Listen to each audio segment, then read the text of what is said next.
Hello friends, now we are going to discuss with very important two theorems, parallel axis theorem and perpendicular axis theorem. Before that we are going to see why we have to study this parallel axis theorem. See, this is the ring. और ring के बारे में हमने देखा था. This is the axis passing through center. Axis passing through center and perpendicular to plane. इसके about हमने moment of inertia भी देखी थी. What is the moment of inertia we derived? mr square. I is equal to mr square. M is the ring, sorry, m is the mass of ring and r is the radius of the ring. In this case, moment of inertia is mr square. But मैं यदि आपको पूछता हूँ what is the moment of inertia about this axis? अब इस axis के बारे में हम लोग क्या बोलने वाले हैं? देखो, it is tangential to ring. Ring को टेंजेंशियल है और ये प्लेन है, उस प्लेन को ये परपेंडिकुलर है. So it is tangential and perpendicular to plane. Tangential and perpendicular to plane. अब इस एक्सिस के अबाउट मुझे मोमेंट ऑफ इनर्शिया चाहिए, तो क्या मैं फिर से डेरिवेशन करते बैठूं? नहीं. तो उसके लिए हमारे पास बहुत इंपॉर्टेंट दो थ्योरम्स है. उन दो थ्योरम्स का यूज हम किसके लिए करने जा रहे हैं? We are going to use them to find out moment of inertia about any given axis. किसी भी एक्सिस के अबाउट आप लोगों को मोमेंट ऑफ इनर्शिया निकालनी है, तो उसके लिए हमें पैरेलल एक्सिस थ्योरम की जरूरत पड़ेगी. और ये पैरेलल एक्सिस थ्योरम है क्या, ये अब हम देखेंगे. तो चलो, पैरेलल एक्सिस थ्योरम करने के लिए वैसे मैंने बताया आप लोगों को कि आप लोग किसी भी एक्सिस के अबाउट मोमेंट ऑफ इनर्शिया निकाल सकते हैं. तो चलो, मैं सबसे पहले बॉडी कंसीडर करता हूँ. This is the body. Is it clear? एक rigid body of any random shape. उसके बाद suppose this is the axis. This is the axis about which body is rotating. This is the axis about which body is rotating. Okay. इसको नाम दे देता हूँ मैं, suppose AB. Let this body is rotating about the axis AB. This axis is passing through point O. This axis is passing through point O. अब इस axis के about ये body rotate कर रही है, तो कुछ तो moment of inertia होगी इस axis के about इस body की. तो वो मोमेंट ऑफ इनर्शिया हम लेते हैं IO. क्या लेंगे? IO. तो वेरी इंपॉर्टेंट, यहाँ पे देखो IO. तो IO क्या होगी? Moment of inertia of body about an axis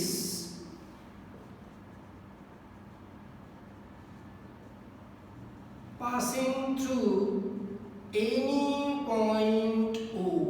इसका मतलब ये जो IO है, ये IO हमें रिक्वायर्ड है. इसके अबाउट हमें मोमेंट ऑफ इनर्शिया चाहिए. ये O यहाँ पे भी हो सकता है, यहाँ पे भी हो सकता है, यहाँ पे भी हो सकता है, कहीं भी जगह पे हो सकता है. तो इसीलिए मैंने एनी पॉइंट O बोला.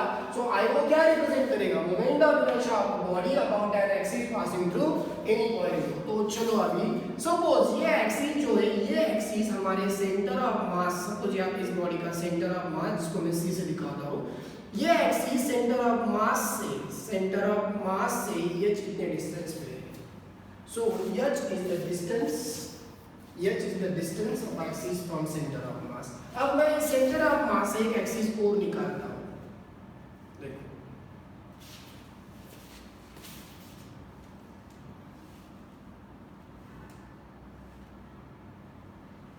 ये एक्सिस मैंने निकाल लिया, सेंटर ऑफ मास में से पास होने वाला. इसको नाम दे देता हूँ मैं PQ.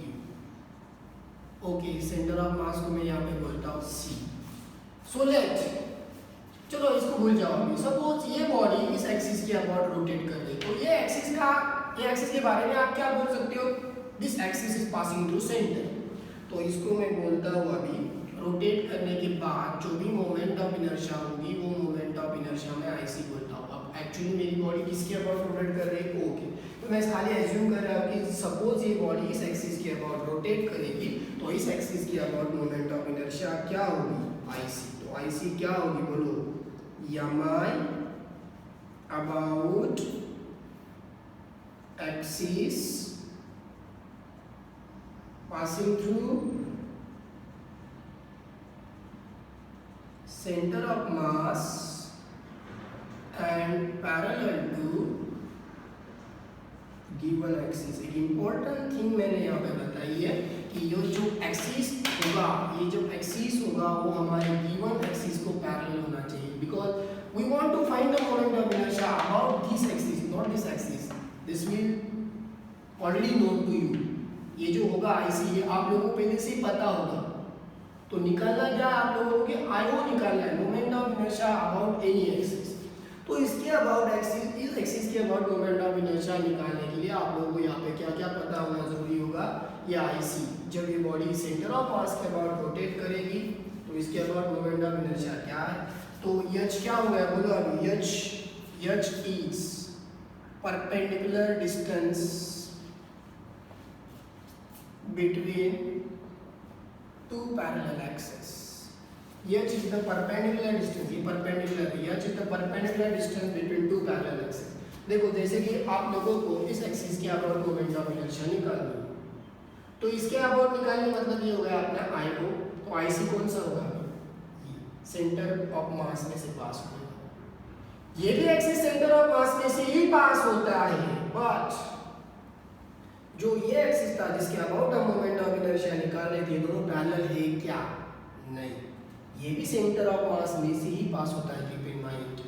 तो अब मैं ये एक्सिस लेता हूँ, ये एक्सिस सेंटर ऑफ मास में से पास होता है और इसको पैरेलल भी है। तो ये चीज आप लोगों को याद रखना है कि आईसी जो होगा, आईसी हमारे गिवन एक्सिस को, ये गिवन एक्सिस है, इस गिवन एक्सिस को पैरेलल होना चाहिए। तो जब एक्सिस ऐसे आएगा तो आईसी यहाँ से आएगा, जब ऐसे होगा आईओ मतलब ये, इसके अबाउट हमें मोमेंट ऑफ इनर्शिया निकालनी, जब ऐसे रोटेट कर रहा है तो इसके लिए हमारा आईसी अब ये नहीं होगा, ये होगा। देखो सेंटर ऑफ मास में से ही पास हो रहा है और इसको पैरेलल है। तो आईओ और आईसी का फंडा आप लोगों को समझ में आ गया, आईओ और आईसी क्या है। So IO is moment of inertia about any axis passing through any point. IC moment of inertia about an axis passing through center of mass. H perpendicular distance between the two parallel axis, ये दो parallel axis के बीच का जो distance है वो h है, और m क्या है, m is the total mass, m is total mass. तो ये पैरेलल एक्सिस थ्योरम क्या बताता है, देखो IO मैथमेटिकली क्या बताता है, mathematically IO is equals to IC plus MH square। ये इसका मैथमेटिकल एक्सप्रेशन है, IO equal to IC plus MH square. अब इस मैथमेटिकल को मैं स्टेटमेंट में कन्वर्ट करता हूँ, बस आप लोगों को यहाँ पे ध्यान दो और जिसको जो जो बोला है वो याद करो। IO क्या था, moment of inertia about any axis. IC क्या था, moment of inertia about an axis passing through centre of mass and parallel to given axis. M मतलब टोटल मास, H मतलब perpendicular distance between two parallel axis. तो चलो moment of inertia about any axis, mi about any axis, moment of inertia about any axis is the, देखो अभी यहाँ पे plus है मतलब इज द सम ऑफ, किसकी सम है पहले इसको देखेंगे, सम ऑफ। आईसी के बारे में क्या क्या बोलेंगे, देखो sum of moment of inertia about an axis passing through, कहाँ से जाना चाहिए वो IC passing through center of mass and कैसा होना चाहिए, center of mass में से हमने देखा था कि दो टाइप के हो सकते हैं, ऐसे भी ऐसे भी ऐसे भी। आप लोगों को एक इसके अबाउट निकालना है तो सेंटर ऑफ मास का एक्सिस ऐसे आएगा, इसके अबाउट निकालना है तो सेंटर ऑफ मास का ऐसे आएगा। तो यहाँ पे मैं एक बात बता देता हूँ, passing through center of mass and parallel to given axis, parallel to given axis। Okay ये होगा यहाँ तक। देखो mi about any axis is the sum of moment of inertia about an axis passing through center of mass and parallel to given axis and, अब सम किसकी, इसको बोल दिया, अब इसके बारे में बताएंगे। and इन दोनों का क्या है, product, and product of mass of object, product of mass of object, product of mass of object and h का क्या है, स्क्वायर। तो पहले and square of perpendicular distance between two parallel axes, square of perpendicular distance between two parallel axes। So यहाँ पे देखो moment of inertia about any axis is the sum of moment of inertia about any axis is the sum of moment of inertia about an axis passing through center of mass and parallel to given axis and product of mass of the object and square of perpendicular distance between the two parallel axes. Okay, इस statement हो गया। अब इस statement को हम prove करेंगे। Prove करने के लिए देखो, सबसे पहले हम एक डीएम मास कंसीडर करेंगे at point P. Point P पे हमने एक डीएम मास कंसीडर किया। Is it clear? तो चलो इस डीएम के बारे में आप लिखो। ये ओ पॉइंट है, ये चीज the perpendicular distance C centre of mass है। तो चलो ये डीएम का perpendicular distance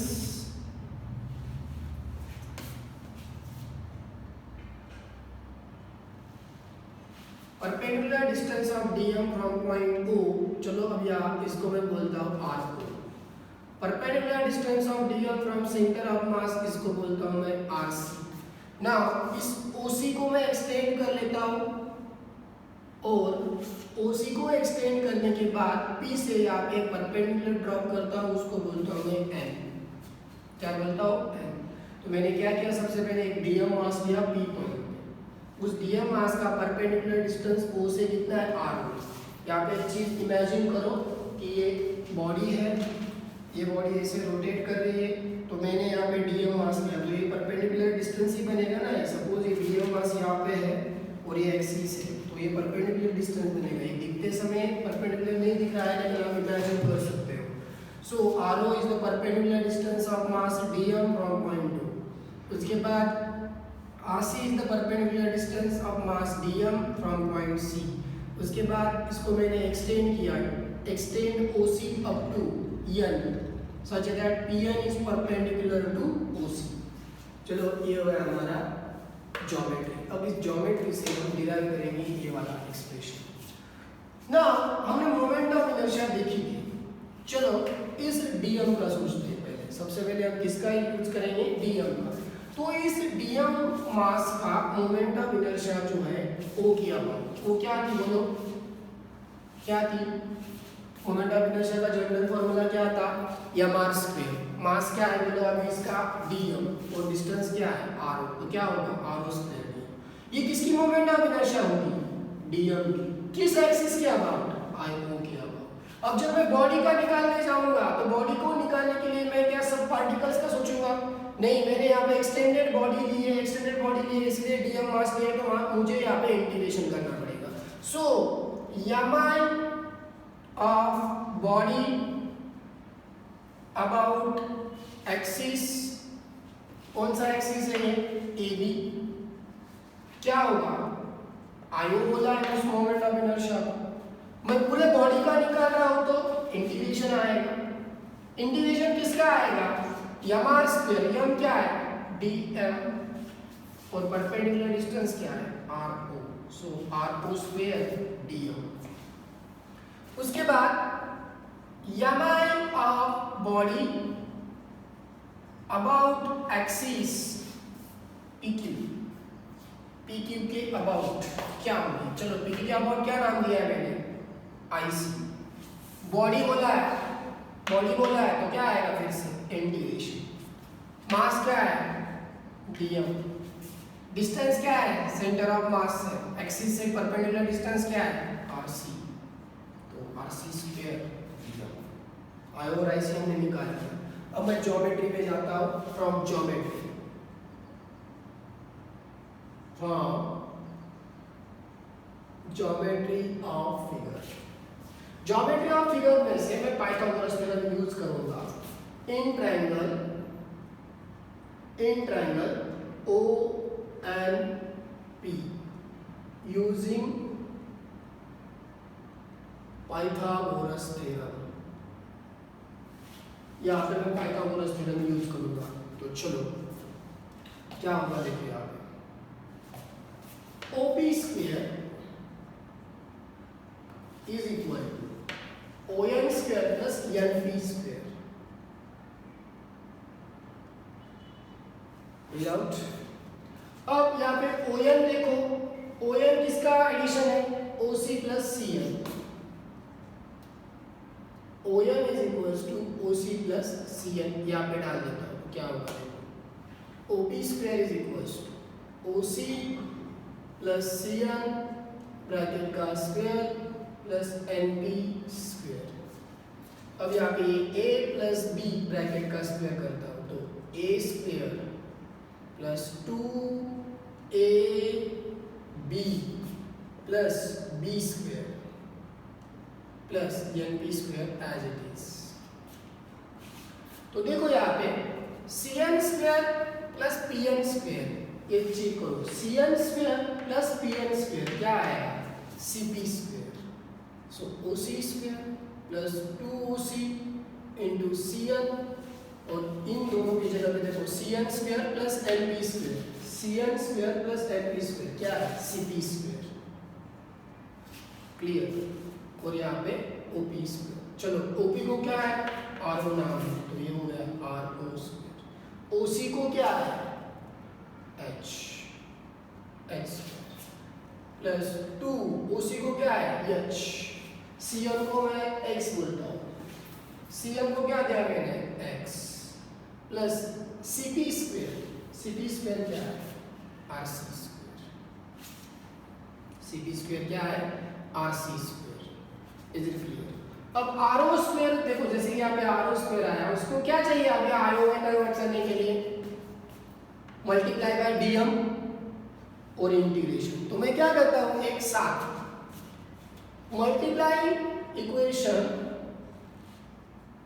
by DM and integrating, एक साथ में मल्टीप्लाई भी करता हूँ और इंटीग्रेट भी करता हूँ. चलो इंटीग्रेट किया, RO स्क्वायर मल्टीप्लाई किया, इंटीग्रेट किया, मल्टीप्लाई किया, इंटीग्रेट किया, मल्टीप्लाई किया, इंटीग्रेट किया, मल्टीप्लाई. अब वैल्यूज डाल देता हूँ. चलो आप ही बताओ, RO स्क्वायर DM क्या है, H square DM, H constant रहेगा, ये चेंज नहीं होगा, H स्क्वायर कांस्टेंट है इसलिए outside.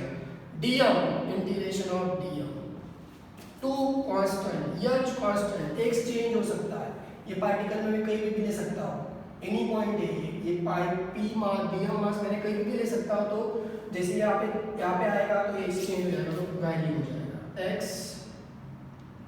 DM. RC square DM का इंटीग्रेशन, RC स्क्वायर DM क्या है, IC. Is it clear. अब यहाँ पे देखो DM का इंटीग्रेशन, DM मतलब स्मॉल मास, और जब मैं इंटीग्रेशन लूंगा तो टोटल मास, तो ये हो जाएगा ml स्क्वायर. यहाँ पे ये IC एज इट इज, बचा क्या है, 2H X DM.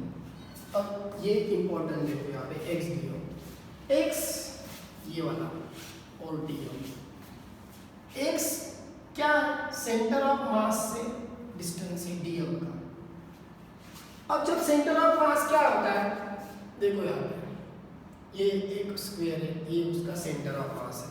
इस सेंटर ऑफ मास के about mass distribution equally distribute होता है. तो मैं जब X DM लेता हूँ, ये दो पार्टिकल के बारे में मैं सोचता हूँ, एक ये और एक ये. यहाँ पे एक लूंगा तो इसकी सिमेट्री 100% होगी. तो जब मैं ये X DM, integration X DM का मीनिंग क्या है, product of X into DM, और जो भी जितने भी पार्टिकल्स है DM वाले उन सबकी एडिशन. तो मैं दो ही पार्टिकल्स के बारे में सोचता हूँ, यहाँ पे ये वाले. चलो ये डिस्टेंस लेता हूँ मैं X, तो ये भी कितना होगा, X मास सेम mx. चलो ये राइट साइड में है तो ये डिस्टेंस पॉजिटिव होगा, और ये लेफ्ट साइड में तो ये डिस्टेंस नेगेटिव होगा. Plus mx minus mx 0.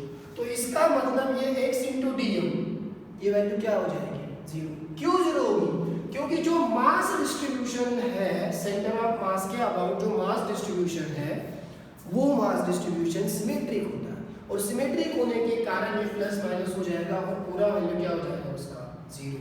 तो इंटीग्रेशन ऑफ x dm क्या आएगा, integration of x dm is 0. What is the reason, यमाई, और ऐसे बोलो मास डिस्ट्रीब्यूशन इज सिमेट्रिक.